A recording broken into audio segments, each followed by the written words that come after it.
नमस्कार मित्रांनो, सध्या मी पालमच्या लोहा रोड नदीवर आहे. लोह्याहून येत असताना इथे नदीला इतकं मोठा पूर आलेला आहे की रोडसुद्धा ब्लॉक झालेला आहे पाण्यामुळे. रोडून पाणी वाहत आहे आणि मी स्वतः अडकलेलो आहे. मी पालमला येऊ शकत नाही आहे. माझ्यासोबत प्रवासी पण अडकलेले आहेत. तुम्हाला परिस्थिती दाखवत आहे मी. पहा मित्रांनो, किती मोठा पूर आहे.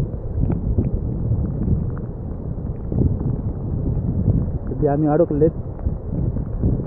आम्ही काय रोड क्रॉस करत नाहीत. सध्या स्टॉप केलेला आहे इथेच.